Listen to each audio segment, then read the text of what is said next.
Hello everyone, welcome back to my channel. Guys, आज इस FF का ये लास्ट पार्ट है।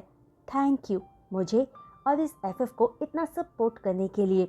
आई am really glad and thank you once again. और हाँ, जो कोई भी इस चैनल पर नए आ रहे हैं, प्लीज़ चैनल को सब्सक्राइब कर लीजिए। तो अब चलिए आज इस एफएफ का लास्ट वीडियो एक्सप्लेनेशन हम शुरू करते हैं। लास्ट पार्ट में हमने देखा था कि ली यिंग यीबो के दबाव डालने पर सब सच बता देती है कि हाई क्वान के एक्सीडेंट के पीछे का कारण वही थी। वही हाई क्वान को भी इतने सालों बाद होश आ जाता है, जिसे देख सब हाई क्वान का बहुत ख्याल रखने लगते हैं। और ली यिंग हाई क्वान से हॉस्पिटल में माफ़ी मांगने आती है। डॉक्टर्स हाई क्वान की सारी रिपोर्ट्स देखकर यीबो को बताते हैं कि हाई क्वान का होश में आना कोई चमत्कार नहीं है, बल्कि वो जिंदगी से कुछ पल उधार लेकर अपने परिवार को फाइनल गुड बाय कहने के लिए होश में आया है, क्योंकि उसके सारे ऑर्गन्स फेल होने शुरू हो चुके हैं और हाई क्वान अचानक कभी भी सबको छोड़कर जा सकता है। डॉक्टर की सारी बातें यीबो पर एक बॉम्ब की तरह गिर रहे थे, जिन्हें वो सुनना नहीं चाहता था। इसलिए डॉक्टर को उसके कॉलर से पकड़कर यीबो उन्हें एक और बुरी बात उसके भाई के लिए बोलने से मना करता है, क्योंकि यीबो का दिल उसके भाई को हमेशा के लिए खो देने का दर्द बर्दाश्त ही नहीं कर पा रहा था। तभी जान केबिन में एंटर करके अपने सामने का सीन देखकर घबरा जाता है और यीबो को डॉक्टर से अलग करके वो डॉक्टर और यीबो दोनों से पूछता है कि आखिर ये सब चल क्या रहा है। जान यीबो को अपनी बाहों में से छोड़ ही नहीं रहा था, क्योंकि वो गुस्से में डॉक्टर को ऐसे घूर रहा था मानो अगले ही पल वो डॉक्टर को मार ही डालेगा। वही डॉक्टर सिचुएशन पर एम्बैरेस्ड होते हुए हाई क्वान की सारी सिचुएशन फिर से यीबो के सामने जान को बताते हैं और जान से यीबो को संभालने के लिए भी कहते हैं और केबिन से ये कहकर बाहर चले जाते हैं। सारी बातें सुनकर जान को यकीन ही नहीं हो पा रहा था कि हाई क्वान उन्हें हमेशा के लिए छोड़कर जाने वाला है, जहां वो दिखने में बिल्कुल ठीक लग रहा था। जान फौरन यीबो को अपने गले लगा लेता है और चुपचाप यीबो को अपने गले लगे ही रहने देता है, क्योंकि वो यीबो के दर्द को इस वक्त महसूस कर पा रहा था कि जिस भाई के होश में आने का इंतजार यीबो इतने सालों से करता आया है, अब वो दोबारा से हमेशा के लिए ही गहरी नींद में सोने वाला था। काफी देर तक जान के गले लगे रहकर यीबो अचानक से गले लगे रहते हुए ही जान से कहता है कि वो इतना यूजलेस है कि हाई क्वान के होश में आने के बाद भी वो अपने भाई को बचा नहीं पा रहा। जिसे सुनकर जान यीबो की पीठ को थपथपाते हुए कहता है कि वो जो कर सकता था वो उसने किया, लेकिन लाइफ और डेथ उसके हाथ में नहीं है। पर अब जो वो कर सकता है वो उसे करना चाहिए, और वो है हाई क्वान को खुश रखना। जिस पर यीबो अपना हक ब्रेक करके हाँ में सिर हिलाकर हाई क्वान की रिपोर्ट्स को अब्रॉड के बेस्ट डॉक्टर्स को सेंड करके उनसे कॉल पर बात करता है। फिर अपना काम पूरा करके जान के साथ हाई क्वान के वार्ड की तरफ जाने लगता है, जहां जान यीबो को शांत रहकर डॉक्टर्स के ओपिनियन का इंतजार करने को कहता है। लेकिन कहीं ना कहीं यीबो के दिमाग में डॉक्टर्स की बात घर कर गई थी कि हाई क्वान अचानक उन्हें छोड़कर जा सकता है। तो यीबो जान से कहता है कि वो कुछ दिन हाई क्वान के साथ ही रहेगा, इसलिए फैंगशिंग को वेकेशन से वापस बुलाना होगा ताकि वो यीबो के एब्सेंस में सारा काम संभाल ले। जिसे सुनते ही जान कहता है कि यीबो को फैंगशिंग के साथ सॉफ्ट बिहेव करना चाहिए, वरना वो एक दिन यीबो को छोड़कर भाग जाएगा। जिस पर यीबो कहता है कि फैंगशिंग उसे छोड़कर कभी नहीं जाएगा और ना ही यीबो उसे कहीं जाने देगा, क्योंकि यीबो फैंगशिंग पर बहुत भरोसा करता है। जान से ये कहकर यीबो फैंगशिंग को कॉल करके वापस आने को कहता है। फिर हाई क्वान के रूम में जान के साथ चला जाता है। यीबो का इंस्ट्रक्शंस पाते ही फैंगशिंग फौरन वापस आने की तैयारियों में लग जाता है और जल्दी ही आकर ऑफिस का काम संभाल लेता है। और यीबो हर पल हाई क्वान के साथ ही बिताता है और नर्स की बजाय खुद हाई क्वान का ख्याल रखने लगता है। वही वीकेंड पर जान फई को लेकर हाई क्वान से मिलने आता है, जहां फई हाई क्वान को होश में देखकर हैरान होते हुए अपने अंकल हाई क्वान को वार्मली ग्रीट करती है, जिसे देखते ही हाई क्वान की आंखें चमक उठती है और उसके चेहरे पर स्माइल आ जाती है। तभी फई प्राउडली सबको कहती है कि उसके अंकल को होश उसकी वजह से आया है, क्योंकि लास्ट टाइम उसने अपने अंकल के गाल पर किस किया था। तो प्रिंसेस के किस्से जैसे कर्स्ड प्रिंस गहरी नींद से जाग गया था, वैसे ही फई के किस्से उसके अंकल जाग गए। फई की इनोसेंट बातें सुनकर हाईक्वान की आंखों में खुशी के आंसू आ जाते हैं, क्योंकि फई को गोद में लेकर वो प्यार करना चाहता था, उससे बातें करना चाहता था, पर कर नहीं पा रहा था। फई हाईक्वान को अपनी बेटी जैसी लग रही थी। तभी हाईक्वान की आंखों में आंसू देखकर फई फिक्र करते हुए पूछती है कि उसके अंकल रो क्यों रहे हैं। तो हाईक्वान ये सुनकर एक बड़ी सी स्माइल अपने चेहरे पर लाने की कोशिश करता है। बेशक फई से हाईक्वान पहली बार मिल रहा था, पर फई हाईक्वान को बहुत प्यारी लगी। शायद ये उन दोनों के बीच का ब्लड बॉन्ड था, और हाईक्वान बस फई को प्यार भरी नजरों से देखे जा रहा था। तभी यीबो हाईक्वान के दिल की बात को समझते हुए फई से कहता है कि उसके अंकल रो नहीं रहे हैं, बल्कि वो फई को पसंद करते हैं और फई को देखकर खुश हैं।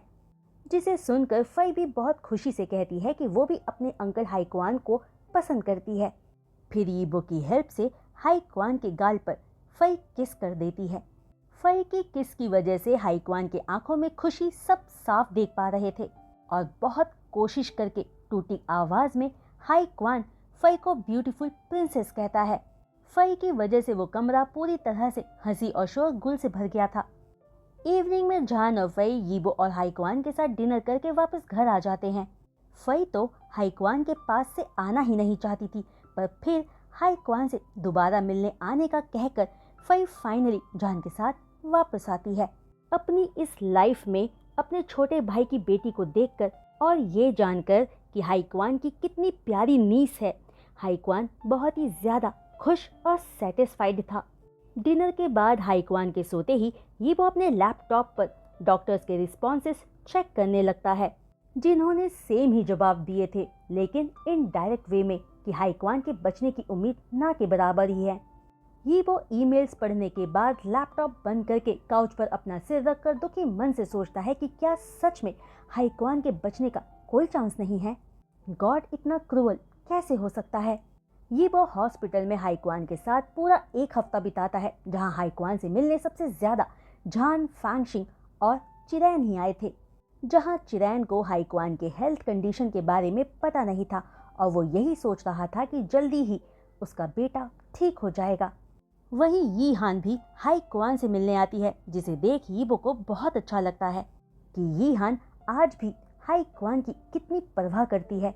यी हान के खुद को अच्छे से कवर करने के बाद भी यीबो उसके हाथ और होठों के पास चोट के निशान देख लेता है, जिन्हें नोटिस करते ही यीबो फौरन यी हान का हाथ पकड़कर उसके चोटों को चेक करते हुए उससे पूछता है कि उसको किसने ये चोट पहुंचाई है। तो यी हान कुछ भी ना छुपाते हुए बताती है कि ये सब उसके हस्बैंड ने किया है, जिसे सुनकर यीबो बोहें सिकोड़कर गुस्से में पूछता है कि आखिर उसका हस्बैंड है कौन। तो यी हान कहती है कि उसकी शादी यू फैमिली के शू से हुई है। यू फैमिली के शू का नाम सुनकर यीबो समझ गया था कि यी हान कितनी परेशान होगी, क्योंकि शू एक बैड कैरेक्टर का इंसान था।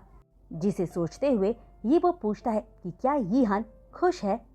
तो अपनी नम आंखों के साथ यी हान कहती है कि वो चैन फैमिली की नाजायज बेटी है, जिसकी खुशियों की कोई परवाह नहीं करता। वो डिवोर्स लेना चाहती थी, पर किसी ने भी उसका साथ नहीं दिया, बल्कि उसे अपने हस्बैंड से सिर्फ बदले में चोट ही मिली। यी हान की बात सुनकर यीबो यी हान को देखते हुए कहता है कि जब तक वो खुद की वैल्यू नहीं करेगी तो कोई भी नहीं करेगा, और अगर वो अभी भी डिवोर्स चाहती है तो यीबो उसका साथ देगा। ये कहकर यीबो अपने फैमिली लॉयर से बात करके उसे सारी बात बता देता है, और कॉल कट करके यी हान से अगले ही दिन सुबह 9 बजे मिस्टर लियू से मिलने जाने को कहता है। और यीबो यी हान को यकीन दिलाता है कि वो इस बात को अच्छे से हैंडल करेगा, और अब यीबो किसी को भी यी हान को हर्ट करने नहीं देगा।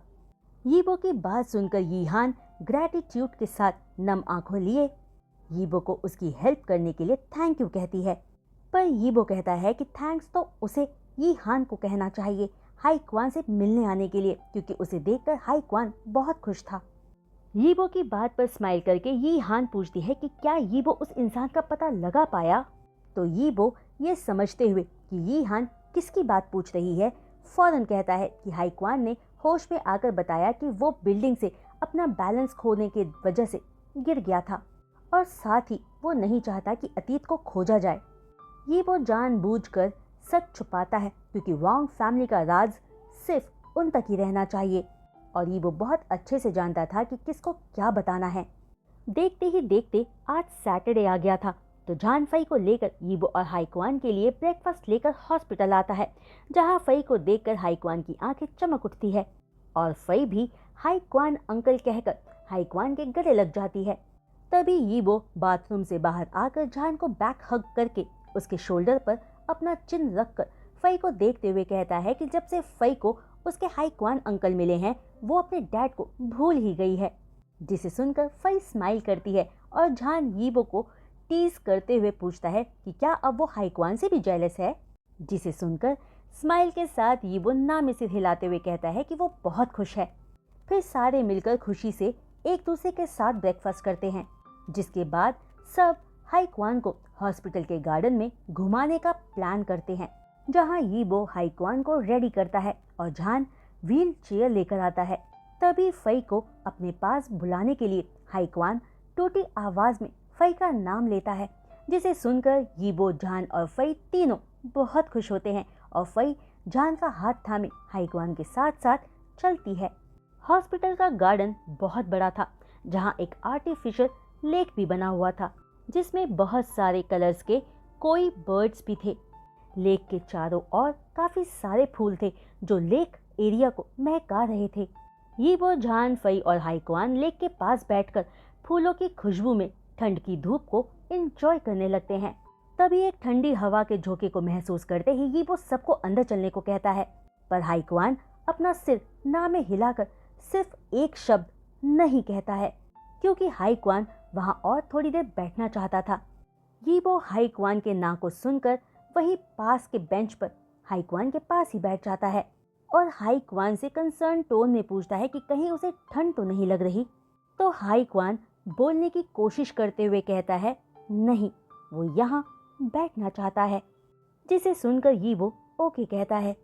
तभी जान फई को लेकर बेंच से उठते हुए कहता है कि वो सबके लिए कुछ फ्रूट्स लेकर आता है और फई को लेकर वहां से चला जाता है। हाइक्वान चुपचाप अपने व्हील चेयर पर बैठे हुए नीले आसमान में सफेद बादलों को देखने लगता है, जहां कुछ बर्ड्स उड़ रहे थे। तभी हाइक्वान फिर से कहता है, ये सब अच्छा है। हाइक्वान आज नॉर्मल से ज्यादा बोल रहा था और बहुत अच्छे स्पिरिट में था। तभी अपनी एक कांपती उंगली से हाइक्वान यीबो के हाथ में लिखता है, उदास मत हो। जिसे समझकर मिक्स्ड फीलिंग्स के साथ यीबो हाइक्वान के व्हील चेयर के हैंडल को पकड़कर हाइक्वान का नाम लेता है, क्योंकि वो समझ नहीं पा रहा था कि वो अपने भाई से क्या कहे। लेकिन यीबो को देखकर हाइक्वान स्माइल के साथ यीबो की हथेली पर 4 शब्द और लिखता है, मैं सोना चाहता हूँ। जिस पर यीबो फौरन उठकर हाइक्वान को ब्लैंकेट से अच्छी तरह से कवर करते हुए कहता है, ठीक है, वो थोड़ा सो जाए और वो बेफिक्र रहे, यीबो पूरे टाइम उसके पास ही रहेगा। यीबो को एक नज़र देखकर हाइक्वान अपनी आंखें बंद करके व्हीलचेयर के बैक पर अपना सिर रख लेता है और थोड़ी ही देर में हाइक्वान का सिर उसके लेफ्ट साइड झुक जाता है और उसकी बॉडी यीबो की तरफ, जिससे हाइक्वान का सिर यीबो के शोल्डर पर आकर रेस्ट करता है। लेकिन यीबो सिर्फ लेक की तरफ ही देखता रहता है, जहां वो बहुत शांत दिख रहा था, पर उसकी आंखें बहुत डीप और डार्क थी। यीबो बिना हिले वहां बैठा रहता है और हाइक्वान को उसके शोल्डर पर आराम करने देता है। जब जान फई के साथ फ्रूट्स और जूसेस लेकर वहां आता है तो अपने सामने वो इतना शांत और पीसफुल नज़ारा देखते हैं। जान जैसे ही यीबो के सामने आकर खड़ा होता है, यीबो अपनी आंखों से बात करते हुए जान को चुप रहने को कहता है, क्योंकि हाइक्वान सो रहा था। जिसे समझकर जान और फई यीबो के पास बिना कुछ कहे बैठ जाते हैं और यीबो अपना एक हाथ बढ़ाकर जान को उसके कंधे से पकड़कर अपनी बाहों में भर लेता है। जान यीबो को ऐसे देखकर बहुत परेशान होता है, पर समझ नहीं पा रहा था कि वो ऐसे में क्या करे। बस वो इस वक्त यीबो के साथ रह सकता था, जो हाइक्वान को सोने देना चाहता था। वो सब वहाँ खामोशी से बैठे रहते हैं जब तक सूरज छिप नहीं गया और एक ठंडी हवा के झोंके ने यीबो की बॉडी और दिल को ठंडा नहीं कर दिया। यीबो, क्या मैं डॉक्टर को बुलाऊं? इस तरह यहाँ बैठे रहना अच्छा आइडिया नहीं है, जान यीबो को कहता है। जिसे सुनकर भी ये वो एक्सप्रेशन लेस बैठा रहता है, मानो वो बहुत डर रहा हो। तभी जान यीबो से आगे कहता है कि वो अच्छे से जानता है कि इस वक्त यीबो अपसेट है, पर वो और फई हमेशा उसके पास है और अब यीबो को भी खुद को संभालना होगा, क्योंकि हाई क्वान भी कभी यीबो को इस हालत में नहीं देखना चाहेगा। ये कहकर जान यीबो का हाथ अपने हाथ में लेता है जो बुरी तरह से ठंडे हो रहे थे, और काम टोन में कहता है कि अगर यीबो इसे फेस नहीं करना चाहता तो वो ये सब जान पर छोड़ दे। जान के गर्म हाथों को अपने हाथों पर फील करते हुए यीबो जान के परेशान चेहरे की तरफ देखकर हस्की वॉइस में कहता है, ये मैं खुद करूँगा। जिस पर जान ओके कहता है, जिसके बाद यीबो हाई क्वान की बॉडी को केयरफुली व्हील चेयर पर रेस्ट करवाता है, जहां हाई क्वान पीसफुली और कामली सो रहा था। उसके चेहरे पर कोई दर्द या तकलीफ नहीं दिख रही थी, मानो वो पहले से ही जानता था कि वो इसी तरह जाने वाला हो। यीबो ब्लैंकेट से हाई क्वान का चेहरा कवर करता है और ये करते हुए यीबो की आंखों में आंसू थे, पर वो खुद को कमजोर होकर रोने देना नहीं चाहता था। यीबो हाई क्वान को वापस उसके वार्ड में लाकर बेड पर लिटा देता है और जान फौरन डॉक्टर को बुला कर लाता है, जो आकर हाई क्वान को चेक करके यीबो को पलटकर सिर्फ सॉरी कहते हैं, जिसे सुनकर यीबो व्हाइट क्लॉथ से हाई क्वान को पूरा कवर कर देता है। ये सब देखकर फई जान से पूछती है कि उसके अंकल हाई क्वान को क्या हुआ है, जिस पर जान फई से कहता है कि उसके अंकल सो रहे हैं और इस बार वो कभी नहीं उठेंगे। ये कहते हुए जान अपने आंसू रोक ही नहीं पा रहा था। अगले ही दिन हाई क्वान की बॉडी को माउंट पर्ल फ्यूनरल होम में ट्रांसफर कर दिया गया था, जहां शोक सभा बहुत जल्दी अरेंज कर दी गई थी।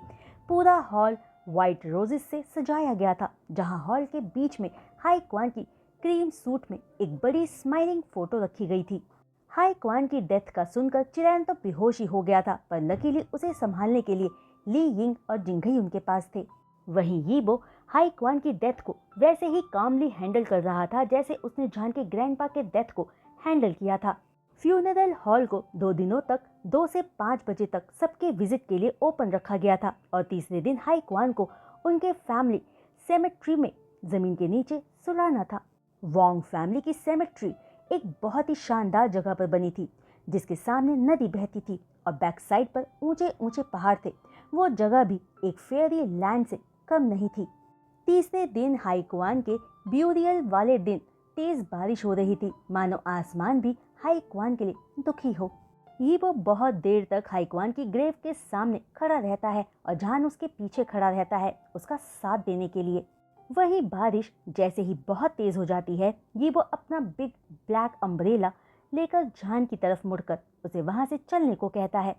सेमेट्री से बाहर आते हुए उन्हें यीहान ब्लैक ड्रेस पहने हाथों में व्हाइट रोजेस बुके लिए एंट्रेंस पर बारिश में भीगती रोती दिखाई देती है।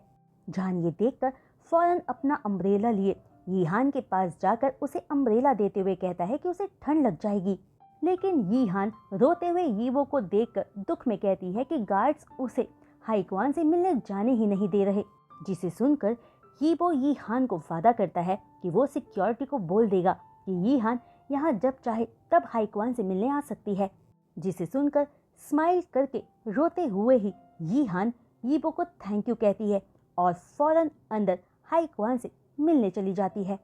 यीहान को देखकर जान कहता है कि काश हाई क्वान और यीहान साथ होते, जिस पर यीबो कहता है कि इस दुनिया में शायद या काश जैसी कोई चीज़ नहीं है, इसलिए हमें जो हमारे पास है उसे चेरिश करना चाहिए। ये कहकर यीबो जान को अपनी बाहों में भरकर उस अपार्टमेंट में आता है जहां हाई क्वान रहा करता था। यीबो और जान हाई क्वान का सारा सामान पैक करते हैं, क्योंकि चिरैन हाई क्वान की चीज़ों को वोंग मैंशन में अपने पास रखना चाहता था। तभी सामान पैक करते हुए जान को एक ड्रॉर में से पिक मिलती है, जिसमें एक बेबी एक लेडी की गोद में एक आलिशान चेयर पर बैठा था। जान वो पिक यीबो को दिखाकर पूछता है कि ये लेडी और ये बच्चा कौन है, तो यीबो वो पिक देखकर कहता है कि ये बच्चा हाई क्वान है, पर ये लेडी कौन है वो यीबो नहीं जानता। ये कहते हुए यीबो फोटो को पलट कर देखता है तो उसके पीछे मॉम लिखा था, जिसे देख यीबो हैरान था, क्योंकि वो पहली बार अपनी मॉम की कोई पिक देख रहा था जो उसे बहुत जानी पहचानी सी लग रही थी। तभी जान को भी सेम महसूस होता है कि उसने इस लेडी को शायद कहीं तो देखा है, पर कहाँ वो सोच नहीं पा रहा था। क्योंकि वो लेडी पिक में बहुत यंग, ब्यूटीफुल और एलिगेंट दिख रही थी, जिसने हाईक्वान को बहुत प्रोटेक्टिवली अपनी गोद में बैठा रखा था। ये देखकर जान यीबो से कहता है कि उसके पास अब उसके मॉम की पिक है, तो वो उनके बारे में पता कर सकता है कि वो कौन थी। तो यीबो पिक को बाकी सामान में रखते हुए कहता है कि वो ऑलरेडी मर चुकी है और यीबो उनके बारे में जानना नहीं चाहता, क्योंकि यीबो को अपनी मॉम के बारे में कुछ भी याद नहीं था, जैसा हाईक्वान को याद था, जिसे मॉम ने बड़ा किया था। सारा सामान पैक करके जान और यीबो वोंग मैंशन आ जाते हैं, जहां चिरैन हाईक्वान के डेथ को झेल नहीं पाया था और जिसकी वजह से वो बीमार बेड पर था और ली यिंग चिरैन का पूरा ख्याल रख रही थी। तभी यीबो को चिरैन के रूम में देखकर ली यिंग शर्मिंदा होकर रूम से बाहर जाते हुए धीमी आवाज में यीबो को कहती है कि वो उसके डैड को इस हाल में नहीं छोड़ सकती, तो उनके ठीक होते ही वो यहाँ से चली जाएगी। जिसे सुनकर यीबो बिना ली यिंग की तरफ देखे चिरैन के पास चला जाता है। यीबो को अपने पास पाकर चिरैन यीबो का हाथ पकड़कर दुखी मन से कहता है कि वो अब बूढ़ा हो गया है और हाईक्वान उन्हें छोड़कर जा चुका है, तो अब यीबो ही वोंग फैमिली का बैकबोन है और चिरैन के बाद उसे ली यिंग, जिंगई और जोए का ख्याल रखना होगा और जान के साथ और बेबीज भी करने होंगे, क्योंकि उनकी फई अकेली है। यीबो समझ रहा था कि हाईक्वान के जाने का उसके डैड को बहुत बड़ा सदमा लगा है, पर वो अपने डैड को खुद को संभालने के लिए कहकर जल्दी ठीक होने को कहता है। फिर चिरैन से थोड़ी देर बात करके जब यीबो लिविंग रूम में आता है, तो वहाँ उसे जान ली यिंग से बातें करते हुए मिलता है। यीबो को अपनी तरफ आता देख ली यिंग अपनी जगह से खड़ी हो जाती है। यीबो ली यिंग के पास आकर थोड़ी सख्त टोन में कहता है, मिस ली यिंग, प्लीज मेरे डैड का अच्छे से ख्याल रखना, थैंक यू। जिस पर ली यिंग कहती है कि चिरैन का ख्याल रखना उसकी रिस्पॉन्सिबिलिटी है, तो यीबो फिक्र ना करे। तो यीबो इस पर आगे कहता है कि हाईक्वान जा चुका है और ली यिंग को उसके डैड से शादी किए कई साल हो चुके हैं, तो वो अब पास्ट को कुरेदना नहीं चाहता और अब यीबो अपने डैड और इस घर की जिम्मेदारी ली यिंग को देता है, क्योंकि ये घर ली यिंग का भी है।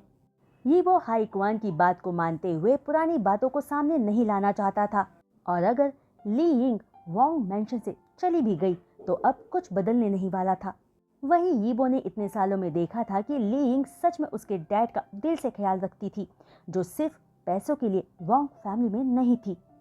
वहीं चिरैन को अगर सच पता चलता तो वो शायद हाईक्वान के दुख के बाद दूसरा दुख कि ली यिंग की वजह से आज हाईक्वान उनके साथ नहीं है, चिरैन झेल नहीं पाते। इसलिए अपने डैड और घर की खुशी के लिए यीबो ने ली यिंग का सच हमेशा के लिए दबा देने का सोचा। वहीं यीबो की बात से हैरान ली यिंग एक पल के शॉक के बाद स्माइल करते हुए राहत की सांस लेती है और यीबो को यकीन दिलाती है कि वो उसे कभी निराश नहीं करेगी। और जान भी घर की शांति को वापस आता देख स्माइल करता है कि अब सब कुछ फिर से ठीक हो रहा है। हाईक्वान की डेथ के 7th डे जान और यीबो हाईक्वान से मिलने जाते हैं, पर एक्सीडेंटली वहाँ एक औरत से मिल जाते हैं। दरअसल हाईक्वान से मिलकर यीबो और जान जा चुके थे, पर अचानक उन्हें याद आता है कि वो कुछ भूल गए हैं, तो वो सेमेट्री में वापस आते हैं, जहां उन्हें एक लेडी ब्लैक ड्रेस में हाईक्वान की ग्रेव पर रोती हुई दिखती है। वो लेडी उन्हें देखकर कहीं छुपना चाहती थी, पर तब तक बहुत देर हो चुकी थी। यीबो और जान दोनों ही कैरेमन को देखकर हैरान थे, जिसकी आंखें रोने से लाल हो चुकी थी। तो जान पूछता है कि मिस कैरेमन यहाँ क्या कर रही है, जिस पर कैरेमन कहती है कि उसे हाईक्वान के चले जाने का पता चला तो वो उसे मिलने आई थी। तभी यीबो अपनी शार्प आईज से कैरेमन को देखते हुए कहता है, ये हमारी फैमिली की सेमेट्री है, बाहर वाला यहाँ नहीं आ सकता, तो आप यहाँ कैसे अंदर आई मिसेस जिन? अब ये मत कहना कि अंदर आने के लिए आपने रिश्वत दी है, जो मुमकिन नहीं है, क्योंकि चिन एक जमाने से यहाँ काम कर रहा है और वोंग फैमिली के साथ बहुत लॉयल है। यीबो के सवाल का कैरेमन कोई जवाब नहीं दे पाई, तो जान आगे बढ़कर पूछता है कि वो अंदर कैसे आई। तभी बिना वक्त गंवाए यीबो सीधे चिन को वहां बुलाता है। कैरेमन वहां से जाना चाहती थी, पर यीबो उसे थोड़ी देर और रुकने को कहता है। वहीं कैरेमन की नर्वसनेस जान नोटिस कर लेता है। चिन जैसे ही वहां आते हुए कैरेमन को यीबो और जान के साथ देखता है, उसकी चाल धीमी हो जाती है और वो फौरन आकर यीबो से कैरेमन को अंदर आने देने के लिए माफी मांगता है। पर यीबो पूछता है कि चिन ने एक अनजान को अंदर आने कैसे दिया, तो चिन कैरेमन की तरफ एक नजर देकर कहता है कि ये लेडी हाईक्वान से मिलने के लिए बहुत रिक्वेस्ट कर रही थी तो उसने कैरेमन को अंदर आने दिया, ये उसकी गलती है। लेकिन यीबो कहता है कि चिन उससे झूठ कह रहा है, इसलिए वो चिन को नौकरी से निकाल रहा है। यीबो की बात सुनते ही चिन पैनिक होकर गिड़गिड़ाने लगता है कि वो 40 सालों से यहाँ वोंग फैमिली के लिए काम कर रहा है और अब वो कहाँ जाएगा। यीबो उसे बस इस बार माफ कर दे। चिन को अपनी नौकरी खोता देख कैरेमन कह पड़ती है कि वो सच बता देगी अगर यीबो चिन को नौकरी से नहीं निकालेगा तो। जिसे सुनते ही यीबो कहता है कि अगर मिसेस जिन पहले ही सच बोल देती तो यीबो को सच बाहर लाने के लिए ये सब करना ही नहीं पड़ता। यीबो की बात पूरी होते ही कैरेमन सच बताने की कोशिश करती है पर उसके मुंह से एक शब्द नहीं निकल पाता। तभी चिन एक गहरी सांस भरकर सच बताता है, मिस्टर वोंग, मिसेस जिन मिस्टर हाईक्वान और आपकी बायोलॉजिकल मदर है। तभी मैंने उन्हें अंदर आने दिया और आपको उनके साथ ऐसे पेश नहीं आना चाहिए। चिन की बात सुनते ही यीबो और जान अपनी ही जगह पर फ्रोज खड़े रह जाते हैं। शॉक उनके आंखों में साफ दिख रहा था। वो दोनों ही यकीन नहीं कर पा रहे थे कि कैरेमन यीबो की मॉम है।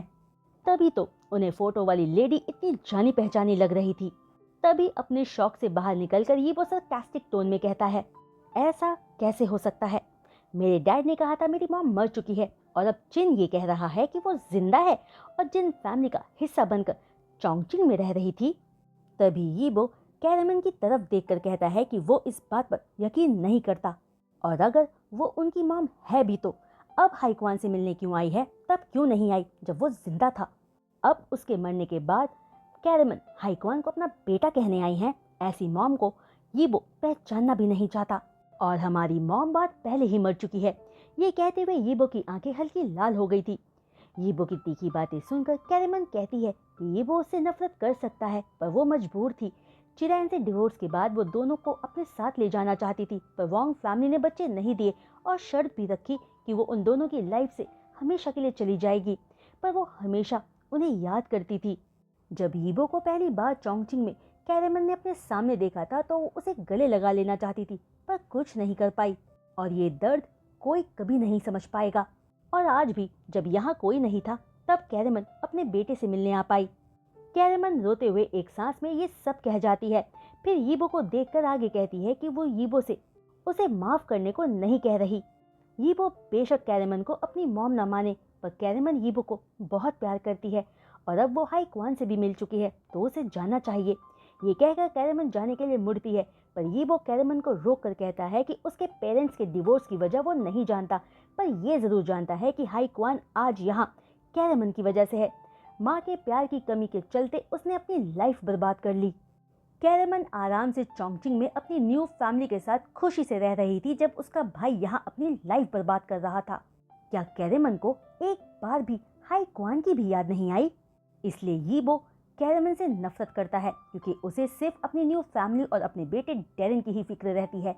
तो यीबो अब देखेगा कि जिन ग्रुप कैसे सरवाइव करता है और वो साथ में ये भी देखना चाहेगा कि अपने लाडले बेटे को बुरी हालत में देखकर कैरेमन को कितना दुख होता है।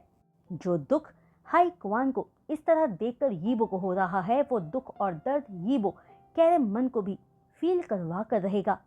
यीबो की बात सुनकर कैरेमन प्लीडिंग टोन में कहती है कि जो कुछ भी चिरैन और उसके बीच हुआ उसमें जिन फैमिली का कोई दोष नहीं है और अगर शेनहाई नहीं होता तो कैरेमन अब तक जिंदा ही नहीं होती और डेरेन यीबो और हाईक्वान का भाई है तो यीबो अपने भाई के साथ बुरा नहीं करेगा। जिसे सुनते ही यीबो गुस्से में कहता है कि डेरेन सिर्फ कैरेमन का बेटा है, यीबो का तो सिर्फ एक ही भाई था और अब अपने मॉम के कर्ज को उसका बेटा चुकाएगा। पर कैरेमन यीबो को मनाने की कोशिश करते हुए कहती है कि यीबो भी उसका बेटा है तो यीबो साफ मना करता है कि वो उसकी मॉम नहीं है और अब वो यीबो की नजरों से हमेशा के लिए दूर चली जाए। तभी जान आगे बढ़कर मिस कैरेमन को कहता है कि अब उन्हें यहाँ से जाना चाहिए और चिन को मिस कैरेमन को वहाँ से ले जाने को कहता है। जान के इंस्ट्रक्शंस पर चिन कैरेमन को वहाँ से ले जाता है जिसके बाद जान यीबो को हक करके शांत होने को कहता है जो गुस्से और दुख में था। जान कहता है कि यीबो को सच्चाई एक्सेप्ट करनी होगी। शायद मिस कैरेमन के लिए भी चीज़ें आसान नहीं रही होगी वरना वो अपने बच्चों से प्यार करने के लिए उनके पास क्यों नहीं होती। पर मिस कैरेमन ने एक बात सही कही है कि इन सब में जिन फैमिली का कोई हाथ नहीं है। उन्होंने यीबो के पेरेंट्स को अलग नहीं करवाया जान के इतना कहते ही अपना गुस्सा यीबो कंट्रोल करते हुए जान को चुप रहने को कहता है और खुद से दूर रहने को भी, क्योंकि यीबो को डर था कि कहीं अपने गुस्से पर कंट्रोल खोकर वो जान को हर्ट ना कर बैठे। तभी जान यीबो को घर चलने को कहता है, पर यीबो कहता है कि वो कुछ देर हाइक्वान के साथ रहना चाहता है, तो जान उस पर कोई दबाव ना डाले और उसे कुछ देर के लिए अकेला छोड़कर खुद घर चला जाए। जिसे सुनकर जान वहां से चला जाता है और चिन के पास जाकर चाय पीते हुए यीबो के आने का इंतजार करता है। वहीं लंबे समय के बाद जान जब यीबो को आता देखता है तो बिना कुछ कहे यीबो के साथ घर आ जाता है और उस दिन से यीबो के खराब मूड को देखते हुए उसके साथ जान केयरफुल रहता है, क्योंकि वो यीबो को परेशान नहीं करना चाहता था। पर ये सब बस तब तक ही रहा जब तक एक दिन डैरेन यीबो और जान से मिलने नहीं आया, जहां जान जिंगशी मैंशन में उस दिन अकेला था। जान डैरेन को लिविंग रूम में बिठाकर पूछता है कि अब मिस कैरेमन कैसी है और क्या डैरेन अब सब सच जानता है, जिस पर डैरेन हाँ में सिर हिलाते हुए बताता है कि जब से मॉम घर वापस आई है खुद को ब्लेम कर रही है और बहुत बीमार हो चुकी है। फिर टेबल पर रखे चाय के कप को देखते हुए डैरेन आगे कहता है, मैंने कभी नहीं सोचा था कि मिस्टर वॉन्ग और मैं हाफ ब्रदर्स होंगे। इसमें कोई शक नहीं कि वो मुझे बचा सकते थे और एक्सीडेंटली तुम्हारा उनसे एक बेबी हुआ। ये कितना बड़ा मजाक है कि अब तुम मेरे ब्रदर इन लॉ हो। मिस्टर जिन, मेरी फैमिली से अपने रिश्ते बनाने की कोशिश मत करो। यीबो लिविंग रूम में एंटर करते हुए कोल्डली डैरेन को देखते हुए कहता है और पूछता है कि उसे अंदर आने किसने दिया। इस पर जान खड़ा होते हुए कहता है कि उसने डैरेन को अंदर आने दिया, जिसे सुनते ही यीबो पिंक को बुलाकर डैरेन को मेंशन से बाहर तक छोड़ने को कहता है, जिस पर जान यीबो को ठीक से बिहेव करने को कहता है, पर यीबो जान की बात नहीं सुनता और पिंग आगे बढ़कर डैरेन को उसके साथ चलने का इशारा करता है। तो वहां से जाने से पहले डैरेन कहता है कि वो यहाँ कभी नहीं आता अगर बात उसकी मॉम की नहीं होती तो, जिसके बाद डैरेन यीबो को वो सब देखने को कहता है जो वो यीबो को दिखाने आया था। और डैरेन ये भी कहता है कि बेशक कैरेमन डैरेन के साथ थी और उसे बड़ा किया, पर एक पल के लिए भी वो अपने दोनों बेटों को कभी नहीं भूली थी। उनका प्यार तीनों बच्चों के लिए एक जैसा ही था और अगर फिर भी यीबो कैरेमन को सजा देना चाहता है तो डैरेन के पास वो कभी भी आ जाए, क्योंकि वो यीबो से नहीं डरता। ये कहकर डैरेन वहां से चला जाता है। फिर जान यीबो के पास आकर कहता है कि इतना गुस्सा करना यीबो के हेल्थ के लिए ठीक नहीं है, पर यीबो कहता है कि वो किसी को भी उसके और जिन फैमिली के बीच आने नहीं देगा। जिसे सुनकर जान कहता है कि वो यीबो को मनाने की कोशिश नहीं कर रहा, पर जो डैरेन लाया है वो यीबो को एक बार देख लेना चाहिए, क्योंकि जान चाहता है कि यीबो अपनी लाइफ को एक चांस दे। उस दिन के ठीक 15 दिनों के बाद एक दिन यीबो एक डॉक्यूमेंट जो वो घर भूल गया था वो लेने आता है, तो उसे बाथरूम से शोर सुनाई देता है। जहां जाकर वो देखता है कि जान वॉमिट कर रहा था, तो यीबो उसे सहारा देकर रूम में लाते हुए कहता है कि वो उसे हॉस्पिटल लेके चलता है। तभी जान यीबो की आंखों में देखकर कहता है कि उसे लगा था कि यीबो अब उसकी परवाह नहीं करता। जान की बात सुनकर यीबो जान को पिछले कुछ दिनों से नेग्लेक्ट करने के लिए सॉरी कहता है और ये भी कहता है कि वो जान की सबसे ज्यादा परवाह करता है। यीबो की माफी को एक्सेप्ट करते हुए जान यीबो के कान में धीरे से कहता है, कंग्रेचुलेशंस मिस्टर वॉन्ग, आपको एक और बेबी होने वाला है। ये न्यूज़ सुनते ही यीबो खुशी से जान को गले लगा लेता है।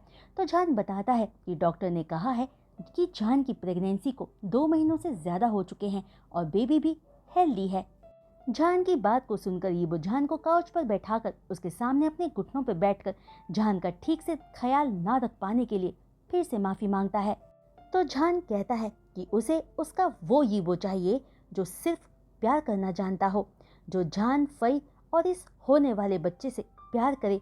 इसलिए उसे अपनी नफरत भुलानी चाहिए और ये सच अपना लेना चाहिए कि कैरेमन यीबो की मॉम है। फिर जान यीबो को समझाते हुए कहता है कि अगर फ्यूचर में कभी जान यीबो से अलग हुआ तो क्या वॉन्ग फैमिली उसे फई और ये बेबी जो जान के अंदर है उसे ले जाने देंगे? तो कैरेमन उन दोनों को अपने साथ कैसे ले जा पाती? जान की बात सुनकर यीबो जान का हाथ टाइटली पकड़कर कहता है कि वो जान से अलग कभी नहीं होगा और जान कहीं भी गया तो यीबो और बच्चे उसके साथ जाएंगे। वहीं यीबो की बात पर हंसते हुए जान कहता है कि वो तो सिर्फ एग्जाम्पल दे रहा था, लेकिन यीबो को इस बारे में जरूर सोचना चाहिए।